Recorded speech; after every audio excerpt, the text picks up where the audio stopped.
بسم الله الرحمن الرحيم. الحمد لله رب العالمين، الصلاة والسلام على أشرف الأنبياء والمرسلين وعلى آله وأصحابه أجمعين. اما بعد، السلام علیکم و رحمت الله وبرکاته. بینندگان عزیز و گرامی قدر، مهمان امروزه ما در صحبت حضرت عبدالله ابن مکتوم است. این صحابه گرامی طبق این کتابی که ما داریم میخونیم، صور من اصحاب الصحابه، گوشه از حیات صحابگان گرامی قدر، 17 صحابه قرار دارد. و حالا ما بینیم که درباره این صحابه گرامی مورخ ها چی گفتند و چگونه سبب گشت برای خدمتش برای اسلام عزیز. مورخ ها میفرمایند که رجل اعمى انزل الله في شأنه 16 آیه تلیت و ستظل تتلى ما کر الجدیدن. عبدالله ابن مکتوم مردی نابینای هست که در شأن او 16 آیت نازل شده است و این آیت ها تا به امروز خوانده می شوند و تا روز قیامت خوانده خواهند شد. و حالا ببینیم که این قهرمان ما سبب 16 آیت در حق او نازل شدنش در چیست؟ حضرت عبدالله ابن مکتوم قبیله قریشی هستند و با مادرمان حضرت خدیجه خویش و تباری دارند. فرزند تقای حضرت خدیجه المؤمنین می باشند و مادرشان نامشان عاتکه است. اما از سببی که حضرت عبدالله ابن مکتوم را نابینا به دنیا آوردن، لقب گذاشتنشان لقبشان مکتوم است و پدرشان قیس نام دارد. عبدالله ابن مکتوم در روزهای اول اسلام به اسلام عزیز مشرف می‌گردند. آنانی که در اول اسلام به پیامبر رحمت ایمان آوردند درجاتشان فرق می‌کند از آنانی که بعد ایمان آوردند. و حضرت عبدالله ابن مکتوم به پیامبر خدا صلی الله علیه و سلم زیاد محبت داشتند. هر زمانی که فرصت می‌کردند، چه دقیقه است و چه هر ثانیه‌ای که هست، فرصت میکردن نزد پیامبر صلی الله علیه و سلم حاضر میشدند و از قرآن عظیم و شان از پیامبر صلی الله علیه و سلم دین میآموختند. در یکی از روزها حضرت عبدالله ابن مکتوم نزد پیامبر صلی الله علیه و سلم میآیند تا اینکه از دین خداوند، از قرآن کریم چیزی شنیده باشند. اما از سببی که حضرت عبدالله ابن مکتوم نابینا بودند، نمیدانستند که پیامبر صلی الله علیه و سلم در کدام حالت قرار دارد. و در اون ساعتها پیامبر رحمت دعوت میکرد سرداران مکه را به سوی اسلام. و از این سرداران مکه چند نفر بودند. از اونها ابو جهل و پدر حضرت خالد ولید بود و امیه ابن خلف بود و عتبه و شیبه، همونانی که سرداران مشرکان مکه بودند. پیامبر رحمت با آنها صحبت میکرد، با دو مقصد آنها را دعوت میکرد به سوی اسلام. یکی این که مشرف شوند بر اسلام بیاورند. دوم این که اگر رفت و مسلمان هم که نشدند، بالای مسلمان هایی که با پیامبر رحمت ایمان آورده بودند ظلم و شکنجه نکنند. در این حالتی که دعوت میداد پیامبر رحمت سرداران مکه را، عبدالله ابن مکتوم حاضر میشوند و میگویند که یا رسول الله علمنی مما علمک الله، یا رسول الله برای من تعلیم بده اون چیزی که خداوند برای تو فرستاد. و پیامبر رحمت صلی الله علیه و سلم از سببی که با اونها دعوت میداد اهمیت نمیدهد به عبدالله ابن مکتوم، بلکه رخسارهشان را ترش میکنند و روی میگردانند و به سوی اونها دعوت خود را دوام میدهند. در همین اثنا حالا که دعوت را تمام کردن، پس خداوند آیت ها را میفرستد. 16 آیت اول سوره عبسه که به پیامبر رحمت فرستاده می شود، نازل کرده می شود و در اینجا خداوند به پیامبرش عتاب می کند و می فرماید که عبس و تولی ان جاءه الاعمى و ما یدریک لعله یزکی او یذکر فتنفعه الذکر اما من استغنى فانت له تصدى. 16 آیت سوره عبسه را که در اول سوره هست الله مهربان میفرستد و این آیت ها نازل شده اند در شأن حضرت عبدالله ابن ام مکتوم.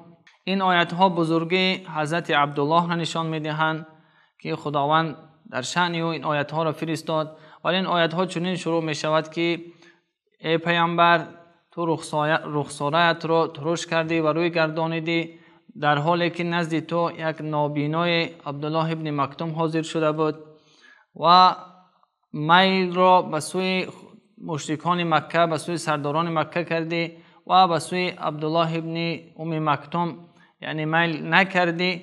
و حال آنکه دعوت تو اونه که اگر بر عبدالله ابن مکتوم آیت خوانده میشد شاید سبب بخشیدن گناهان او میشد و شاید او فایده زیاد می آورد.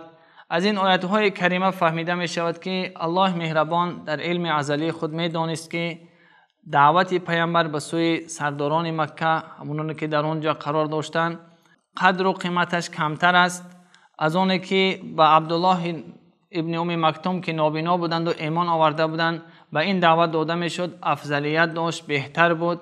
به این خاطر پیامبر را الله مهربان تعلیم داد که دعوت تو به سوی عبدالله ابن ام مکتوم بالاتر از دعوت سرداران مکه بود. بعد از این آیت های دوام می‌فرماید که اما من استغنا، اما تو میل کردی به سوی آنهایی که تکیه به مال و ملک خود می‌کردند و از رسالت تو ای پیامبر خود را بی‌نیاز می‌دانستند. تو میل خود را به سوی آنها کردی، حال آنکه هدایت کننده الله مهربان است. دعوت تو به سوی عبدالله بهتر از دعوت مشرکان مکه بود.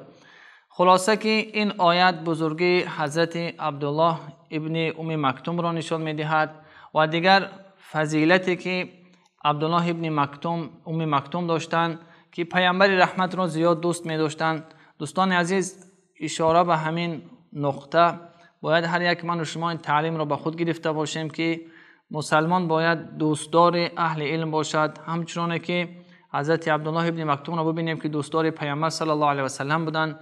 همین دوستداری آنها بود که خداوند منزلت آنها را بلند کرد و در شأن او آیت فرستاد و محبت او به پیامبر رحمت خیلی زیاد بود. و باز من و شما باید که محبت خود را با اهل علم و وارثان پیامبر صلی الله علیه و سلم کرده باشیم. و خود یک نشانه مؤمن این است که الله مهربان می‌فرماید یا ایها الذین آمنوا اتقوا الله و کونوا مع الصادقین، ای کسانی که ایمان آورده اید از الله، از خشم الله بترسید و خود را بپیوندید با کسانی که اهل صدقند، اهل تقواهند، اهل ایمانند.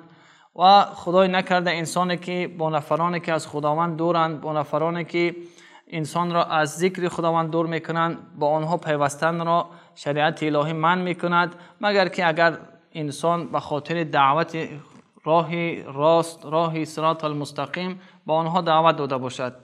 این فایده اینجاست. فایده دیگری که از بزرگی این صحابه گرامی قدر شنیده می شود، ببینید که این قدر کوشش داشت، اگر چنده که چشمهایش نابینا بود اما می آمد نزد پیامبر صلی الله علیه و سلم و از دین خداوند تعلیم می گرفت و به دیگرها می رسانید. و فضیلت دیگری که حضرت عبدالله ابن ام مکتوم داشتند، مؤذن پیامبر صلی الله علیه و سلم بودند. ببینید که دین اسلام، دین عزیزمان، حتی با نفرانی که نابینا هستند قیمت را قائل است و او را مؤذن پیامبر گردانید. و پیامبر خدا صلی الله علیه و سلم بعد از این عتابی که در این آیات های کریمه و پیامبر صلی الله علیه و سلم شد، حضرت عبدالله ابن مکتوم را چنان احترام میکردند که خود حضرت عبدالله ابن مکتوم میگوید که من از زیاد احترام پیامبر صلی الله علیه و سلم خجالت میکشیدم. پیامبر رحمت اونها حضرت عبدالله ابن مکتوم را زیاد هم احترام میکردند، قدردانی میکردند، زیاده از 10 مرتبه جاینشین خود در مدینه گردانیدند. و دیگر فضیلتی که در شأن این صحابه بزرگوار است که دائم میخواست بر ضمن این که چشمهاشان نابینا بود میخواست که در راه خداوند نبرد کرده باشد. و بعد وفات پیامبر صلی الله علیه و سلم که حضرت عمر در زمان حضرت خلافت عمر فاروق که میخواست با فارس جنگیده باشد و بلاد فارس را فتح کرده باشد، در اینجا حضرت عمر از تمام مردم مسلمان درخواست میکند به خاطر نبرد بر ضد فارس و در این بین این نفرانی که دعوت حضرت عمر را قبول میکنن همین عبدالله ابن ام مکتوم بود که بر صحابگان دیگر گفت که من نابینا هستم، برای من بیرق اسلام را بدهید، من گریختن را فرار کردن را نمیدانم و یک مدت چند مدتی هم که باشد با این بیرق، با بیرق دین خداوند، با این رایه اسلام در این نبرد اشتراک میکنم. و در این نبرد خیلی از صحابگان شربت شهادت می نوشند و این چنین حضرت عبدالله ابن ام مکتوم هم در این نبرد شهادت می نوشد. یکی از فضیلت دیگری که حضرت عبدالله ابن مکتوم داشت این بود که با حضرت بلال رضی الله عنه مؤذن بودند. گاه حضرت عبدالله ابن ام مکتوم اذان می گفتند و حضرت بلال قامت می گفتند و گاه برعکس می شد، تا زمانی که بعداً تعلیم اسلام این شد که نفری که اذان میگوید بهتر آن است که همان نفر قامت گفته باشد.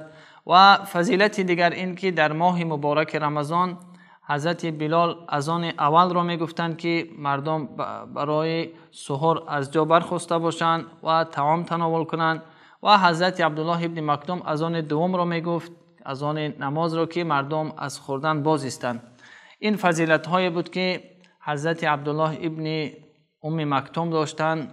بر ضمن آن که چشمهاشان نابینا بود، دوستدار پیامبر صلی الله علیه و سلم بودند، دوستدار آن بودند که در دین خداوند خدمت کرده باشند. حتی در اولین وقتهایی که هجرت فرض شد، حضرت عبدالله ابن مکتوم با حضرت مصعب ابن عمیر به مدینه منوره آمدند و اینها بر اهل مدینه تعلیم قرآن و تعلیم فقه می دادند و خداوند رحمتشان کند که این خدمت‌هایی که در دین الهی کردند، در شأن آنها 16 آیت سوره عبسه نازل شد.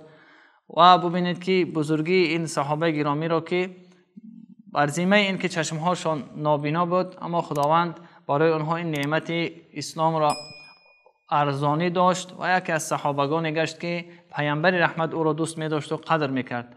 الله همگی من و شما را پیرو حقیقی صحابگان گرامی گردانده باشد. و السلام علیکم و رحمت الله.